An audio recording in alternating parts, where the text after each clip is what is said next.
to allow them to really piggyback off of that. But same can be said for BTR. I think that their lineup is pretty solid in a way that it has a lot of options. Oh, kill squad Shogun! He popped the revitalize, but he is going to eventually go down unless Fitz can take him out. Oh, what a guiding wind save, but now can he bob and weave? Oh, Shogun tried. First blood go in the hands of Lutpi. What a move, what a plan, man. That's interesting. But at the same time, would they achieve anything out of that? Maybe this is the only time that they can do that, you know? And it happens to be in game number 4, so I think it's safe, because if they want to extend the series, then that's really some sort of the early game shenanigans that they really wanted to utilize. And the thing is, they only had to pop the flicker onto Lutpi, so there's not much that they had to do for that one to work. It did work. First skill going in for ONIC. Yeah, this is the XP lane is just kind of funny because it's a Barrett and a Hylos, you know, and like we mentioned in the draft, you usually don't see some of these heroes in those roles. They're going to go for Lutpi, though. Niall's up here, but Lutpi's tanky enough. You really can't commit to that. So one of the things is XP expected to be kind of a dead lane, right? It's mostly what they're capable of doing when these turtles come up, especially now that it's on their side. They want to go ahead and have those level 4s. If you think about value, though, who's the better value? The Glorious Pathway ultimate for Hylos or the Daytona's Welcome from Lutpi? Yeah, it really depends on the situation, I feel like. But generally speaking, most of the situations, I feel like 90 to 10 is going to be the ultimate coming out from Lutpi. The Daytona's Welcome. Especially with all these top XP laners, I feel like they have been so good controlling and piloting this Barretts, and they're very sneaky with it, and I'm just happy to see a lot of good stuff from them. Oh yeah, Shogun just laying down his own pathway to death, it felt like on that one. That's going to be a kill going over. They're looking for more. Emon, a little bit late to that, but they do find a Kelra. Good pickup and response by BTR, although the turtle went to ONIC.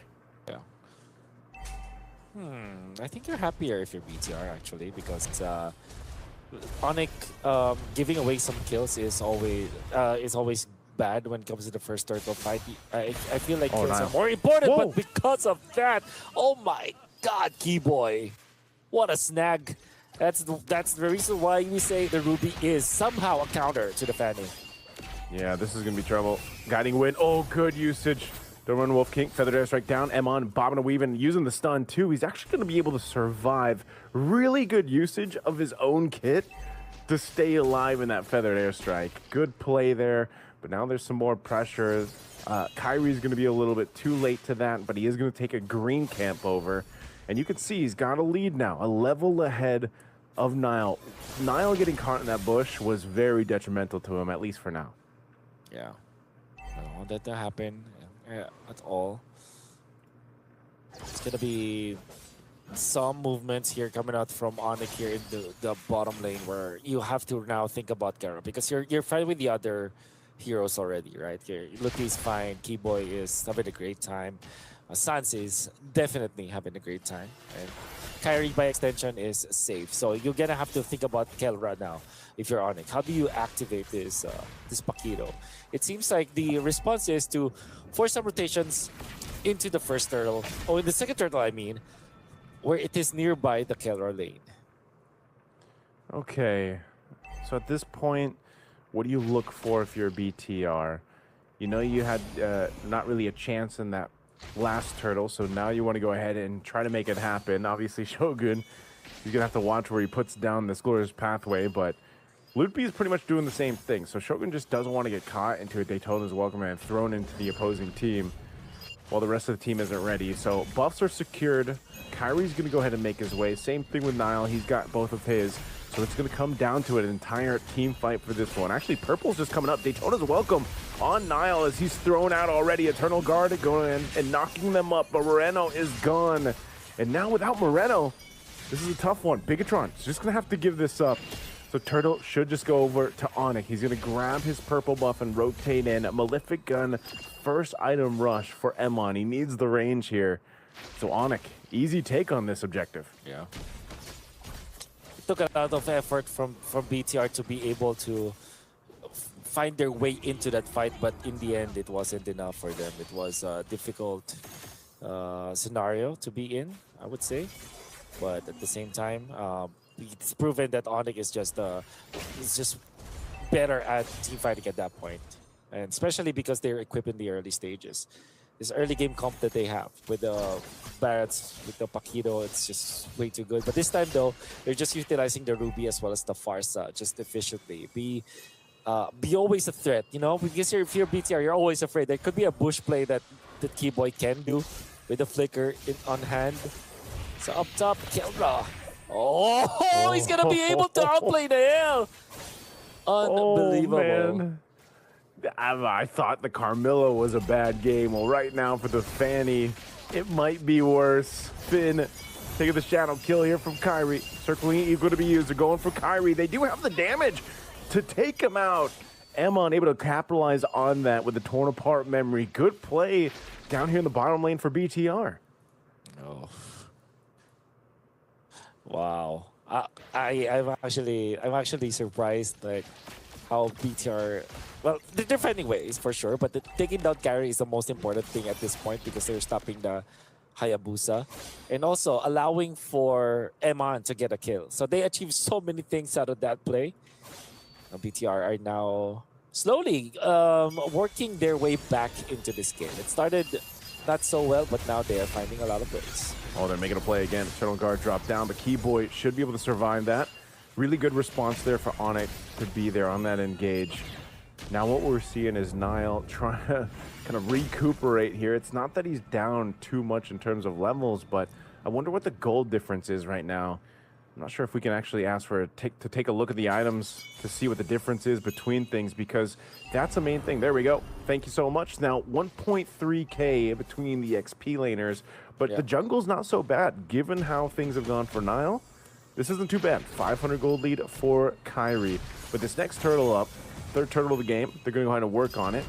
We'll see if they're able to go ahead and secure this one. Nile has to go ahead and approach this carefully. A turret's going to fall though as Kala knocks it down. They're really taking their time to allow Kala hopefully to get here for this fight. Circling Eagle going to be used.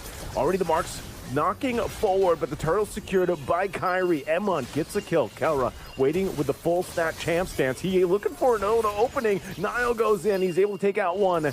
There wasn't one for Kelra though. Now Kyrie going in with a shadow kill. Kelra's going to go ahead and flicker forward and take out Moreno. So at least something, but it's Kyrie that falls too. So BTR wins the number team fight there.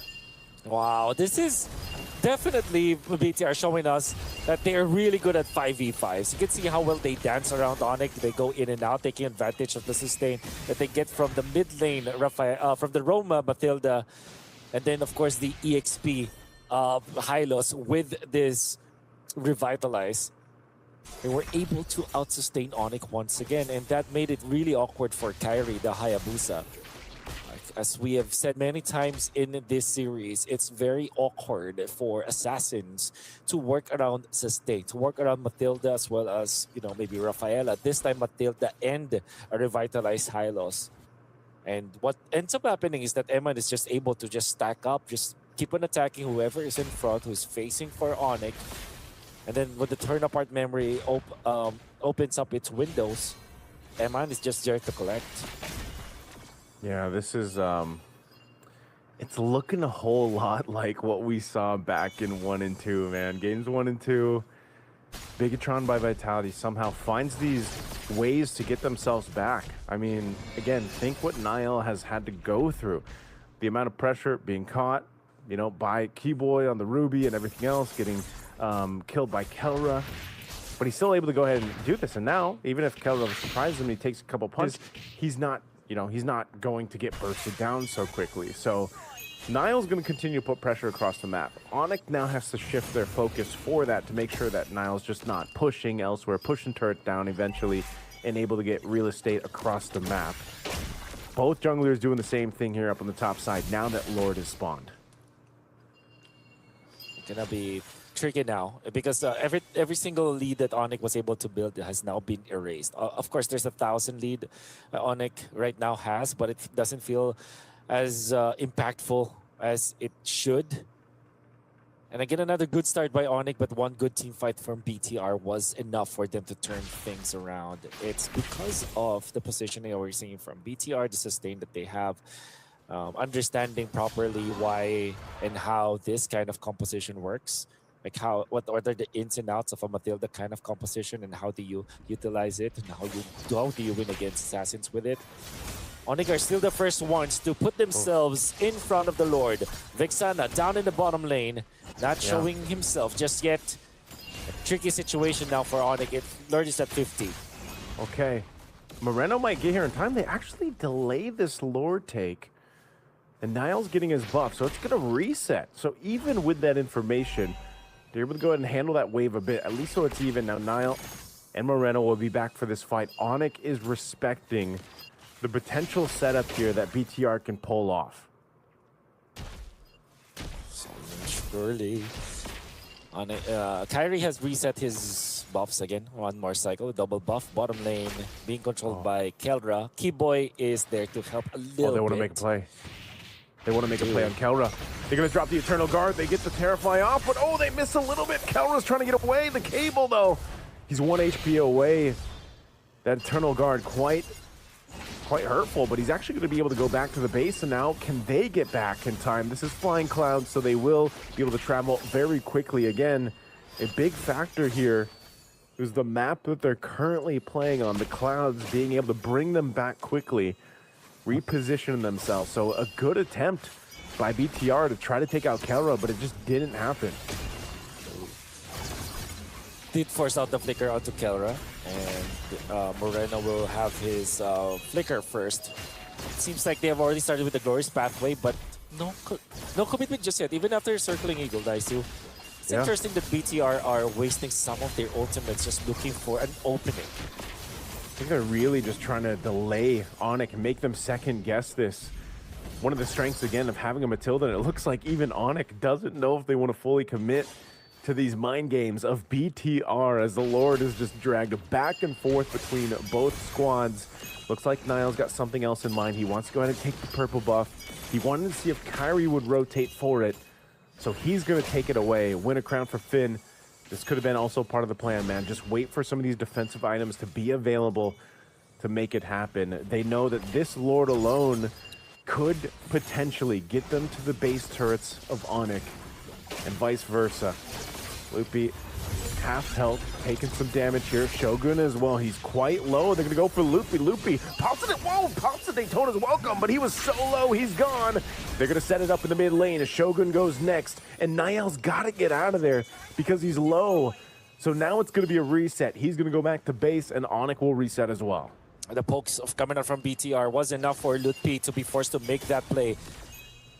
Albeit good catch coming out from Lutpi, but he was far too low. So when he popped the Daytona's welcome on the right target, the damage was too much for him to handle. He was taken out. The Keyboy had to pop the flicker just to salvage that fight. So it's an XP for XP trade-off. But flickers, battle spells, I mean, gonna be more available for BTR in just quite a while. So ONIC really has to delay this for themselves. Oh! Huge Eternal Guard dropped down, and Kyrie goes down too. It's a double for Niall. They knew that Kelra was down to the bottom wave, and they set it up, and now in the mid lane, they're going for Kelra. Kelra, he's got stacks, he's got some shields, but he's all against the world. For BTR. Oh my god, Moreno. The problem for ONIC for the longest time, and showing no signs of stopping, my man. And now, look at them knock into the front door. They just want to take this turret out. They're going to be back up here. BTR knows it. They're happy with the base turret for now. They still have the Lord to go ahead and spawn and start marching forward. But man, oh man, what a setup from BTR. Taking a look at the items here, Wolf, you see what they've got available. I mean, even the Brute Force breastplate now for Niall is why it's so difficult to actually burst him down, you know, to kill him down. He's in, and even enough to kind of work around that is just, how does ONIC play the long game here? The long map is what they're dealing with. And that moment of Kelra being on the bottom side made this happen. Now they're going for the bottom turret. They still got to deal with the Lord here. They're going to go ahead and try to clear out the last cannon minion. Kelra will be able to do that, so they maintain the base bottom turret. Tier 2's all down. ONIC sees BTR knocking at championship point for this one, but they'll clear out the waves and they manage it well as Lord goes down too. Morella's just playing out of his mind in this whole grand final. Even in the game that they've lost, still Moreno playing so well, and this game, he is a problem for ONIC. They just want this base turret, little fake out here. Glorious Pathway drop down, Eternal Guard, they're going for Keyboy, he's quite low, picks up the immortality. He's gonna be fine, and BTR, they take the discipline route to back off. They got 2 base turrets off that Lord, and now ONIC gets another chance to go ahead and reset and not let that happen again.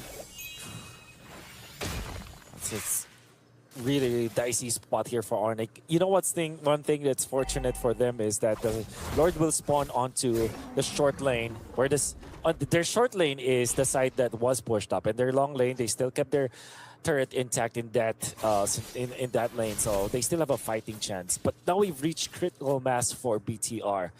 The Fanny has been a problem, and now is a full problem with this brute force breastplate, so that there is additional anti-CC that you get. So that means that the small amount of crowd control that they have with the Ruby is definitely not going to be enough anymore. And he's also tankier, so gotta be careful about that, mindful about that.